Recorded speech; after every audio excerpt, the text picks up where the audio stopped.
Assalamualaikum warahmatullahi wabarakatuh. Bismillahirrahmanirrahim. Alhamdulillahirabbil alamin. Alhamdulillahilladzi ja'ala ahlal qur'ani min ahlihi wa khassatihi. Wassalatu wassalam ala sayyidina Muhammadin al-qail iqra'ul qur'an fa innahu ya'ti yaumal qiyamati syafi'an li ashabihi wa ala alihi wa sahbihi wa tabi'ina li sunnatihi. Amma ba'du. Pada kesempatan yang baik ini kita akan belajar tentang bacaan ikhfa. Nanti kita akan mempraktekkan contoh-contoh bacaan ikhfa.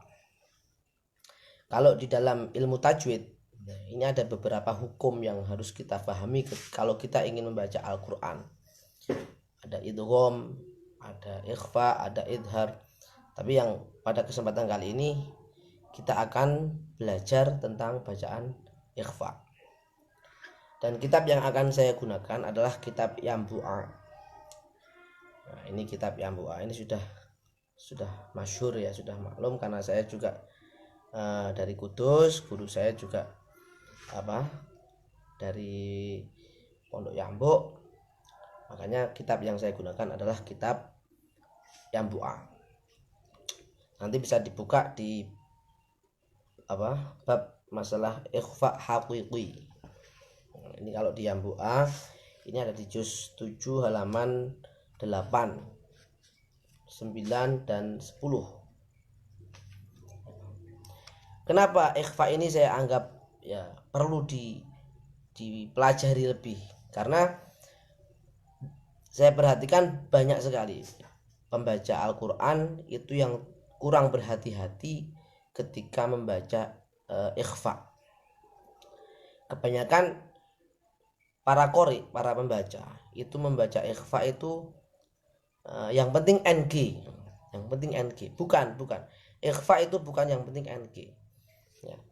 Ya harus dengungnya itu disesuaikan dengan huruf setelah nun mati dan sukun. Kalau hurufnya tebal ya harus disesuaikan dengan karakter sifatnya tebal. Kalau hurufnya tipis harus disesuaikan dengan karakter dan sifatnya yaitu tipis.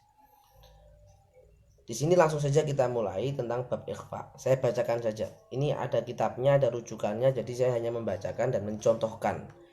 Mudah-mudahan nanti bisa bermanfaat untuk teman-teman yang sedang belajar ya, sedang belajar, dan saya sendiri juga belajar sebenarnya, jadi kita sama-sama belajar. Saya deres, nanti teman-teman yang belum tahu jadi tahu, seperti itu.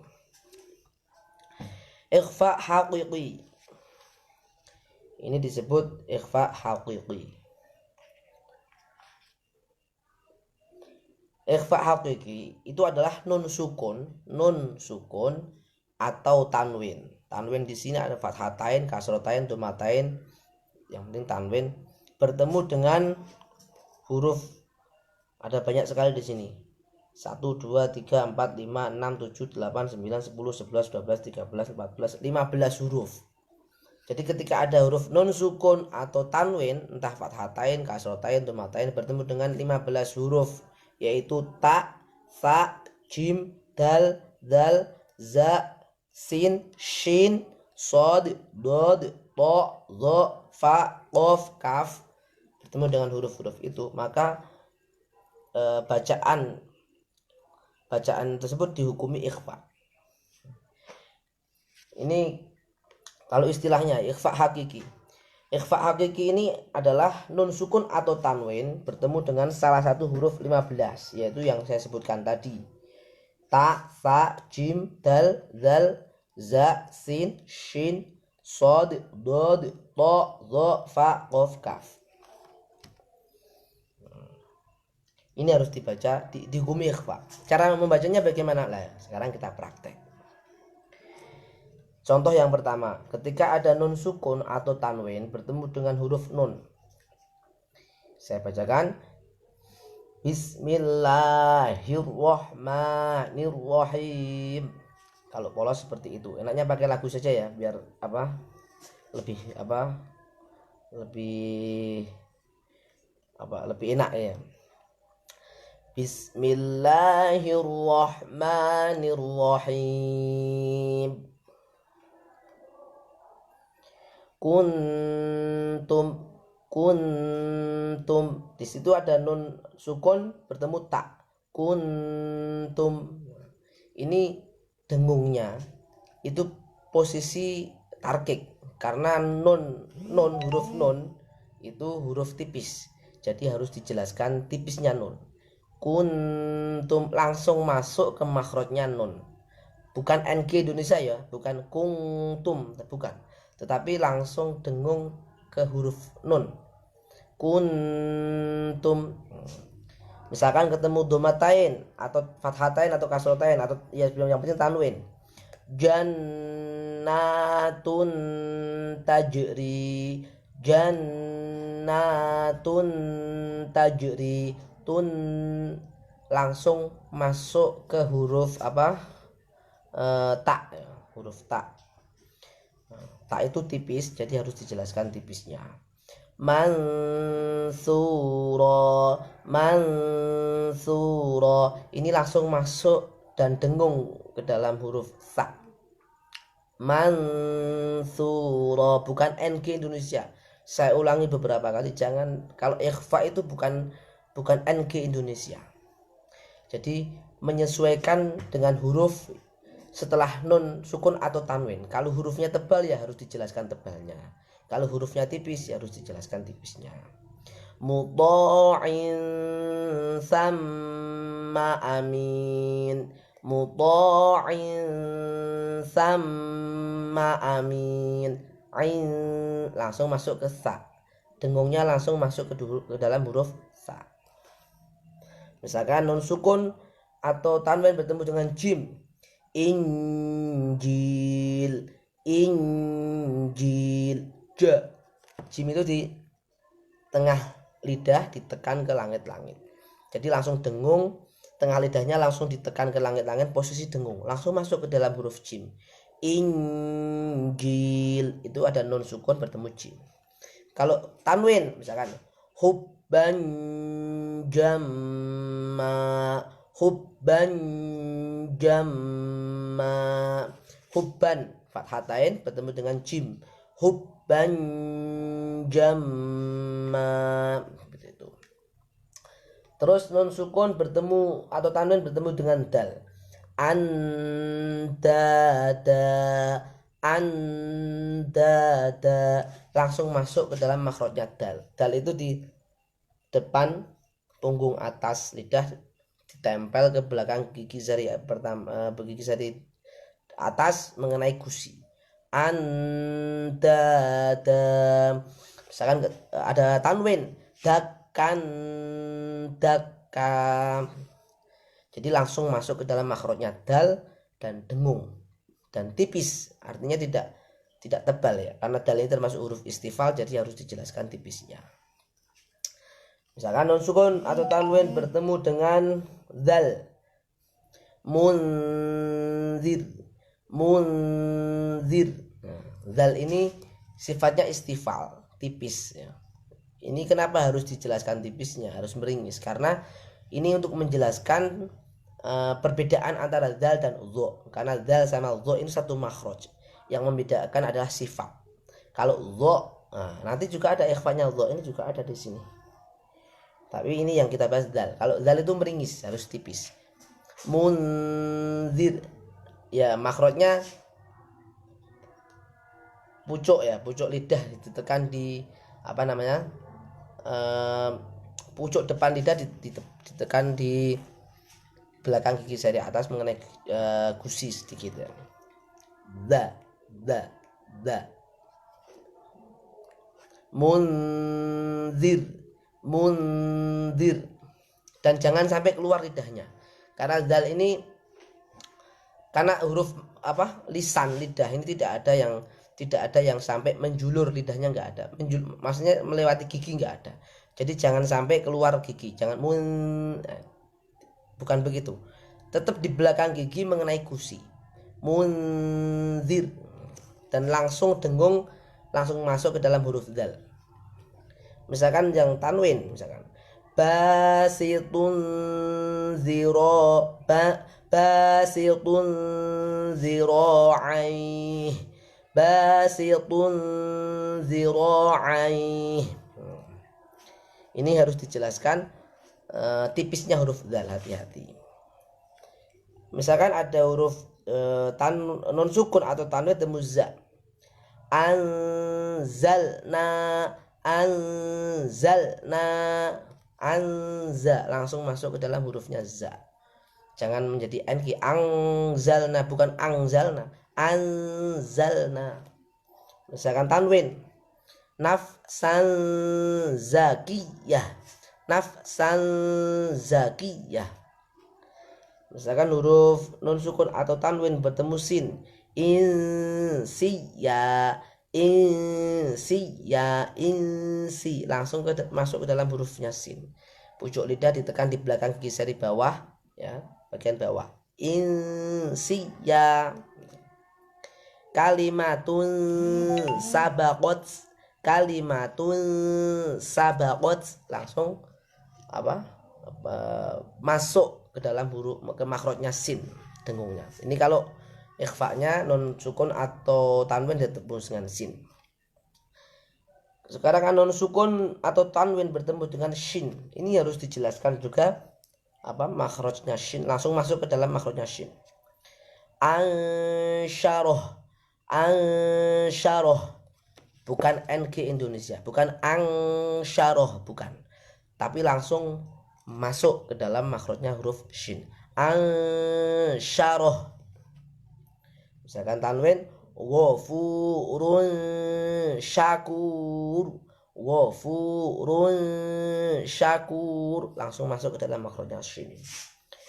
Nun sukun atau tanwin bertemu dengan shad. Ansori. Kenapa tafkhim? Kenapa moncong? Karena ini shad ini memiliki sifat isti'la. Jadi harus dibaca tebal. Ini untuk membedakan dengan huruf sin. Kalau sin tadi itu sifatnya istifal, jadi harus dijelaskan tipisnya insiya. Kalau shad ini sifatnya isti'la, jadi harus didorong maju. Ansori. Misalkan tanwinnya rihang soro jadi fathatain ketemu shad itu langsung diponcongkan, ditebalkan, ditafkhimkan, karena shad termasuk huruf isti'la. Jadi bukan NG Indonesia. Salah kalau ada yang memiliki pemahaman ikhfa itu NG Indonesia. Huruf apa saja NG Indonesia. Mingju, mingsyai, bukan seperti itu cara membaca ikhfa. Ini harus difahami dan harus disadari dan harus dilatih. Karena kalau difahami saja tanpa dilatih itu juga akan kesulitan kita membaca ikhfa itu. Ini sepertinya mudah, tetapi kalau tidak dilatih, ikhfa ini sangat sulit sekali. Karena hubungannya kita dengan menyesuaikan makhraj setelah nun sukun atau tanwin. Itu. Jadi yang membuat agak susah itu karena kita harus menyesuaikan huruf setelah nun sukun atau tanwin. Kalau hurufnya tipis ya kita harus pandai-pandai menipiskan atau memeringiskan lidah kita. Kalau hurufnya tebal ya kita harus menebalkan atau memoncongkan bibir kita dengan tempo yang cepat. Kalau tidak, itu kesalahan. Wa innal lahna fihi haramun. Kesalahan dalam kita membaca Al-Qur'an itu haram, artinya berdosa. Ini hati-hati. Makanya inilah pentingnya kita mengaji agar kita terhindar atau terjauh dari kesalahan dalam membaca Al-Qur'an. Terus dot, nun sukun atau tanwin bertemu dot. Ini juga langsung masuk ke dalam makhrajnya dot. Mamdud. Dot itu kanan kiri lidah ditekan ke dua gigi geraham atas dan pucuk lidahnya atau ada lidah bagian atas ini mengatup ke langit-langit dan bisa mulur atau bisa karena sifatnya istitolah ya, jadi bisa mulur. Mamdud Dan hati-hati ketika kita membaca huruf dot ini, jangan menggelembung pipinya. Dan bibir ini jangan tertutup, jangan tetap ada rongga yang terbuka. Mamdud harus moncong karena ini sifatnya istilah. Dot ini sifatnya istilah, tebal, huruf tebal, jadi harus diponcongkan. Misalkan yang tanwin, wismatum diza, wismatum diza tundi, ini dengungnya juga langsung moncong karena ini dot, domatain bertemu dot, jadi harus ditebalkan, harus diponcongkan. Ini hati-hati ya. Terus yang berikutnya ada nun sukun atau tanwin bertemu dengan to, ini juga harus dijelaskan tebalnya. Karena to ini termasuk huruf tebal, bukan hanya istilah tapi juga idbaq. Sama seperti dot tadi, cuma makhrajnya yang berbeda. Kalau to ini satu makhraj dengan ta dan dal. Ini depan punggung, lidah ditekan di belakang gigi seri atas mengenai gusi. To, ti, tu, atu, selalu tebal dalam harokat apapun karena to ini termasuk huruf istilah. Bukan hanya istilah tapi juga idbaq. Huruf terkuat ini to. Sifatnya ada 6, kuat semua. Syiddah, jahar, ada istilah, ada idbaq, ada ismat, ada qalqalah. Ini 6 sifat to ini kuat semua, enggak ada yang lemah. Jadi harus hati-hati. Contohnya intoliqu, langsung masuk ke dalam huruf to ketika dengar. Ingat, jangan ng Indonesia, jangan intoliqu, itu cara membaca orang yang tidak mengaji. Kalau sudah mengaji pasti tidak begitu cara membacanya. Karena tidak ada hukum yang mengatakan ikhfa itu ng, tidak. Ikhfa itu adalah kita menyesuaikan huruf-huruf yang ada di depan nun sukun atau tanwin. Makanya samar karena hurufnya ya berbeda-beda, tidak sama, tidak ng semua.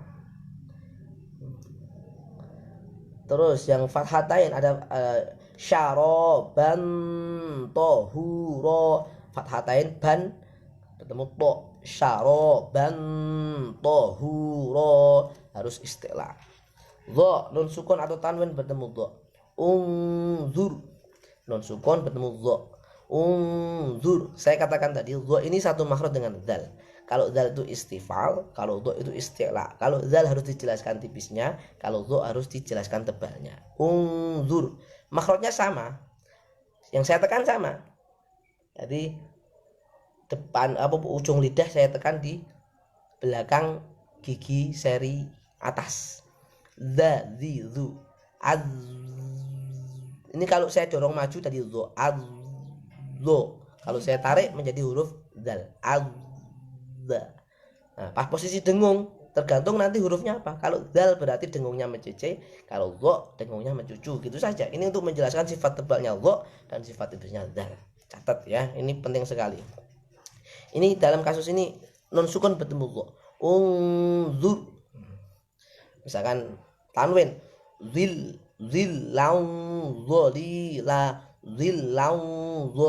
Kenapa zillan? Karena dha ini huruf istilah, harokat apapun harus ditebalkan, harus tafkhim. Termasuk kasrah juga harus tafkhim dulu baru tipis. Zillan dhalila. Terus fa, nun sukun atau tanwin ketemu fa, fusahum, langsung dengung ke makhrajnya fa. Ini gigi tekan di atas bibir bawah, fusahum. Kalau tanwin kholidang fiha, bukan ng Indonesia. Saya katakan bolak-balik, jangan ng, jangan fusahum, jangan kholidang fiha, bukan. Tidak ada ikhfa yang ng, kecuali mungkin kaf ya, agak mirip ke ng. Tapi selain itu harus menyesuaikan huruf-hurufnya. Kalau hurufnya tebal ya harus ketebalkan, kalau tipis harus kita tipiskan. Kalau tidak begitu ya berarti kurang tepat, harus dilatih. Nun sukun atau tanwin bertemu qaf, min qablina. Nah, ini qaf juga huruf istilah. Ini makhrajnya berada di ujung lidah, ditekan di cetak yang nyaret ke bawah itu cetak itu. Nyekluk kalau Jawanya. Harus selalu istilah, harus tebal karena ini huruf istilah jadi harus ditafkhimkan dalam harokat apapun. Aku. Termasuk ketika ikhfa itu harus dimoncongkan, harus ditafkhimkan. Min qablikum kutubun qayyimah, dengungnya posisi tafkhim. Yang terakhir nun sukun atau tanwin bertemu kaf. Nah, ini kalau ini depannya kof ada kaf. Tadi ujung lidah mengenai depannya cetak tadi. Kalau ini cenderung ng mungkin minkum. Nah, cuma ini huruf yang ada cenderung ke ng-nya cuma kaf ini. Minkum kiro mangkatibin. Jadi selain kaf saya rasa ini harus dilatih ya. Kalau tidak ini sulit biasanya untuk mendapatkan yang pas yang benar itu agak sulit kalau tidak dilatih. Demikian, semoga keterangan singkat tentang ikhfa ini bisa menambah wawasan kita, bisa memotivasi kita untuk lebih giat dalam mengaji Al-Qur'an. Karena bagaimanapun mengaji Al-Qur'an itu